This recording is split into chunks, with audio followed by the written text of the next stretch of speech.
Hello, good morning.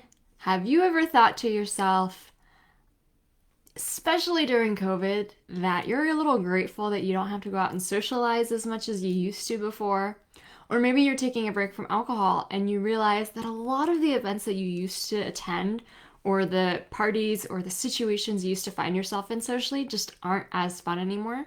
Maybe you used to be the kind of person who just talked a lot when you were out and were super gregarious and met anyone, and then finally felt a little bit of shame the next day because you realized these fake friends were forged over booze.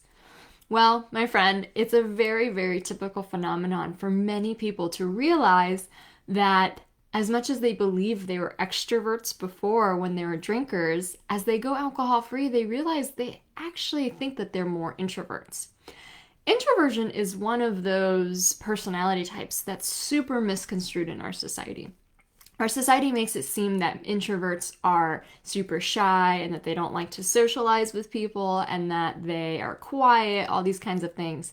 And that couldn't be further from the truth. So, obviously, shyness is actually a completely different trait from introversion. It's a trait that is a personality type usually found in younger people, but it's actually completely separate from introversion. And you could have both, but it doesn't mean that they're interrelated in any way. Introversion really means that you get energy from being alone. So every day we expend energy by the things that we do, the people that we see, the jobs that we have. And introverts find that they can regain and regroup their energy when they are alone, which means that they need some downtime, some me time to really recharge their batteries. So a lot of introverts love to read, for example, or they love to take baths by themselves, or they love to go work out and go running and really clear their mind. That's what really introversion means. And an extrovert on the opposite end actually gets energized by being around other people. So, like, if they're depleted, if they're drained, they could still go to a networking event and just feel a buzz by the energy of being around other people. Now, that doesn't mean that introverts don't get energy from other people. You could get a lot of energy by being with the people that you love or being with in a really great conversation. It just means that at the end of the day, you need to prioritize me time. That's it. That's what introversion and extroversion really is. And so when you're going alcohol free or trying to take a break, it might come up to surface that some of the events and the people that you hung out with aren't really as appealing anymore, and you really do crave more me time, more reading, more staying in. And the question I got today is, as you realize that you're more of an introvert, is it okay to say no to certain social events, or should we be pushing ourselves to kind of practice our sober socializing muscle? Now, if you've ever read anything about my materials or my courses, you'll see that I often share that socializing sober is a skill that most of us just don't learn. We go from drinking alcohol since we're 14, 15, 16, 17, 18 to never trying how to socialize sober after that. Really, we are put in these situations when we're maybe in work or family events during the day, and that's the time that we socialize sober. But anything outside of that always comes with alcohol. Christmas party always comes with alcohol. Networking event always comes with alcohol. Some concert always comes with alcohol. Going to dinner with your friends always comes with alcohol. And so we really never get used to being comfortable in our skin in those situations. And when I say that it's important to build your sober socializing muscle, what I say is that it's important to start feeling comfortable in your own skin. Now, that doesn't mean that you have to go then to every single networking event. So, feeling comfortable in your skin. And I'm going to share a little vulnerable story here. I was a weekend drinker, and so I was drinking probably 4 days out of the week, so definitely not every day. But even then, I remember feeling super uncomfortable meeting up with my family when I was not drinking. This is what I mean. If we were to meet up, I wanted to drink because I did not feel comfortable even hanging out with them without alcohol by my side. Now, this was really typical. It's not like I come from a heavy drinking family, but it was really typical that we'd all meet up for dinner, and so wine was always included with that. So it was always kind of included in our family hangouts no matter what, because there was food and then there was wine, and so that's just what we did. So it's not like I had my own bottle that I needed with me by my side, but it was just this kind of, I almost don't even feel comfortable in these situations without alcohol. And I had a huge epiphany around that. If I couldn't even be with my closest family, if I couldn't even be with my closest friends and be comfortable as myself and who I am, that needed some work. That needed some work. And I needed to learn how to gain that kind of confidence and comfortability in my skin, gain that kind of comfortability to be able to deal with sometimes uncomfortable moments that come up that you can't just drink over, that you just feel. When people first meet, especially, we have 5 to 10 minutes of being very awkward with each other. That's actually just normal. It's human behavior. And you're not the only one who feels awkward. They feel awkward too. And oftentimes the first thing we do when we go to a party or an event like that is we reach for a drink to smooth over that awkwardness. And the thing is that it actually passes naturally by itself too. If you just allow yourself to kind of ease into the situation, you'll notice that you can start getting comfortable in your own skin. And does that mean that I recommend that you have to go to like networking events every single Friday night? Of course not. Or whatever it is for you that isn't so fun anymore. I think personally, it's an incredible skill to be able to go to a networking event and be able to hold your own and be able to know that you can be there, you can talk to people if you have to, you can even engage in, God forbid, in small talk and be okay in your skin. However, do I recommend that you go to a networking event every single Friday? Hell no, right? And so there might be other situations that you were really used to. I mean, for example, when we were younger, a lot of us went to clubs, and there's just nothing appealing about going to usually a club when you're past the age of 30 and watching people just drink bottles of vodka while you're just standing there. These things kind of change in our lives. And so there could be things that change, hanging around a bar with tons of drunk people might not be that fun anymore. Going to another party where everyone is drinking might not be as fun anymore. And it's not that necessarily you have to force yourself to be in these situations. You get to discern. You get to decide where your socializing needs are met the most. So personally, as an introvert, I love one-on-one conversation. I love small groups. And so I do need a lot of me time, and I do have evenings to myself where I do my reading and I take my bath, but I also love meeting up with friends. And when I meet up with friends, it's usually a few friends at a time. Maybe we'll do a game night, maybe we'll go out to dinner. It's really, really great time. Of course, I go to parties sometimes too, and that's nice and that's okay, but I really love when I'm just meeting up with 2 or 3 couples and you can really have a cool conversation with all of them. That to me is the most fun. And let me tell you, when I meet up with people that I just love to hang out with, afterwards, I literally feel buzzed. I feel buzzed in their presence because I love the conversation. I love the depth of being able to connect with them. If certain situations aren't really giving you that ability to connect and that ability to get buzzed and high off each other because you like each other, then it might be showing you that certain situation is draining your energy more than it's giving to your energy. And it's perfectly okay to say no to more of those situations.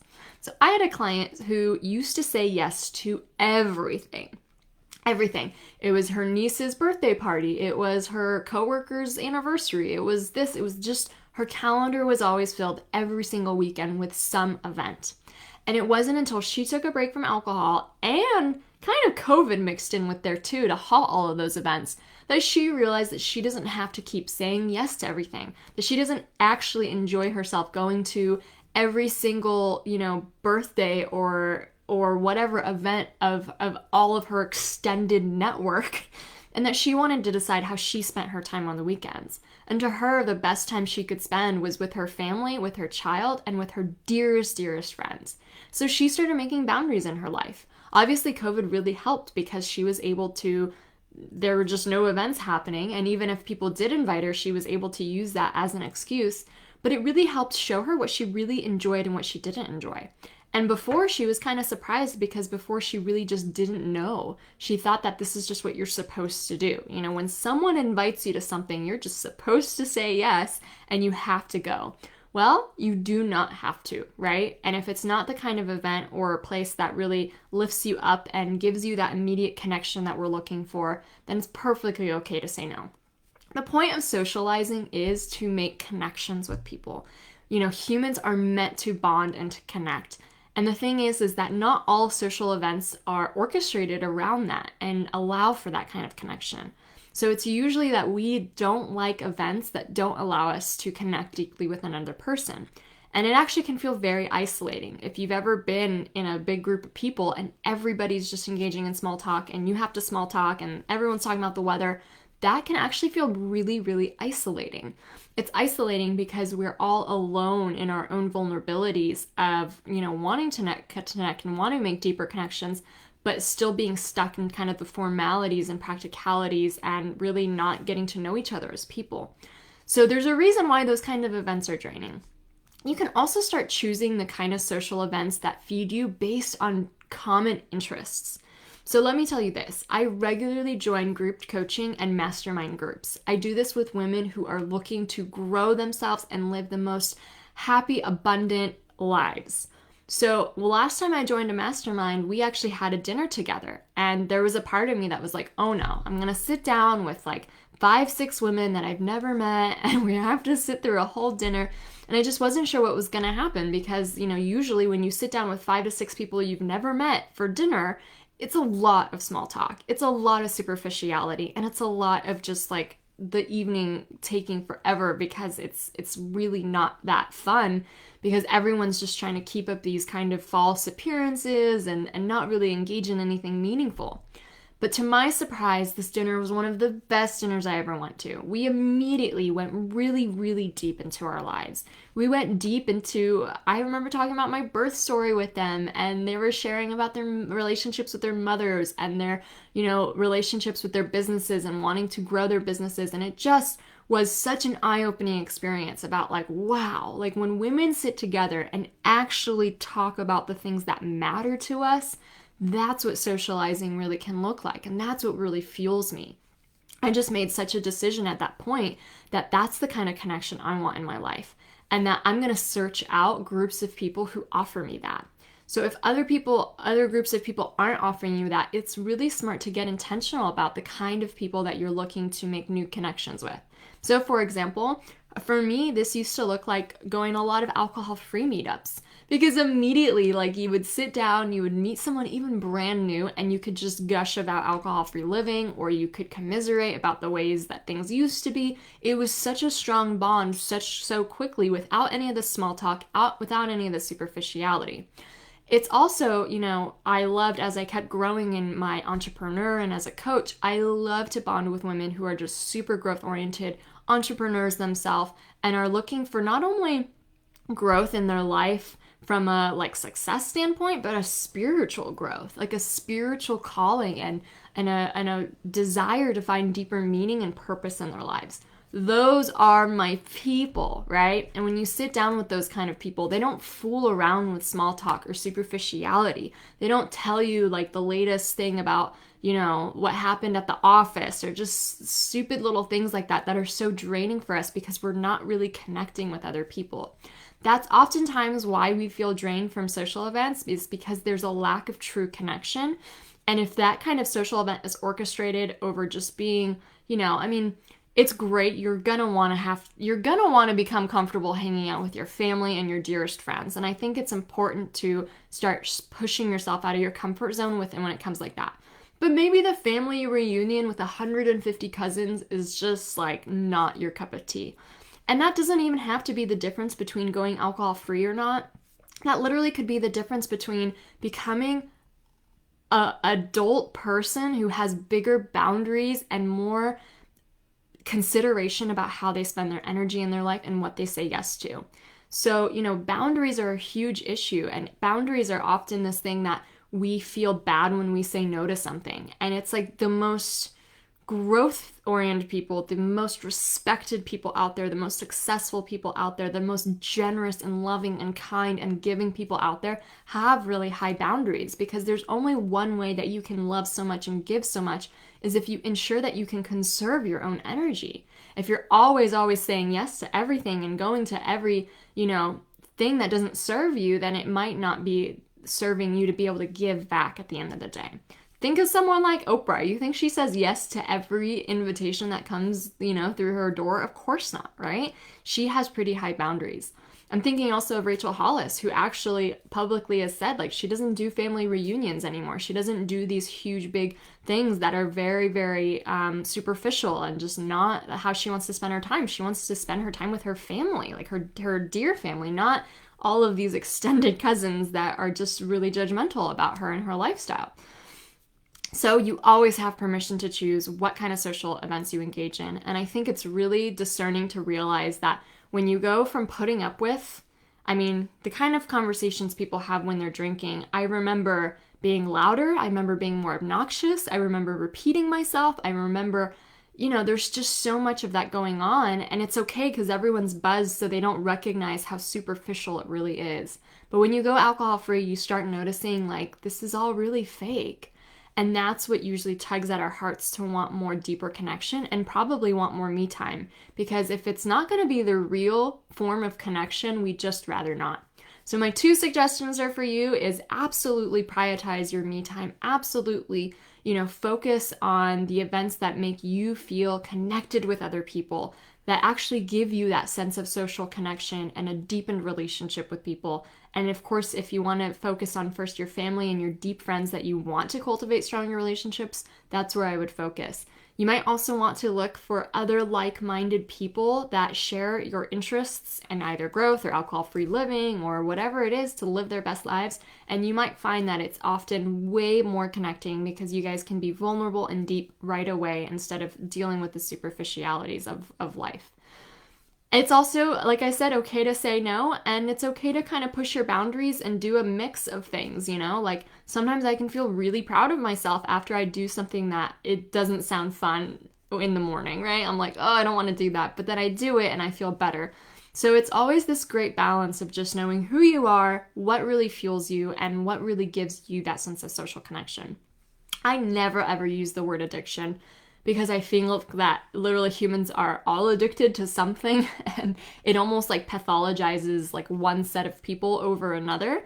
However, there is this great quote by Gabor Mate, and he says, the opposite of addiction is not sobriety, the opposite of addiction is connection. And that's what we were really after. We're not after fake friends forged with booze, we're after real deep conversations. And so understanding that can help you determine what social situations and encounters you want to engage in your life. And I hope that this live was helpful for you today. I'll see you next week. And I just want to remind you that at 9 a.m. today, so it's 8 a.m. Pacific for me, 9 a.m. Pacific today, is a webinar on how to leverage your dream life from your alcohol-free identity. And if you're not signed in yet, you want to be sure that you're there because I'm going to share the top 3 secrets that have helped me literally go from unfulfilled, jealous of other people's lives, envious, and spending my time unfulfilled drinking every weekend to living my dream life, writing the book that I've always wanted to write, launching the business I've always wanted to launch, becoming a coach and helping people, and really having more meaning and fun and adventure and passion in my life.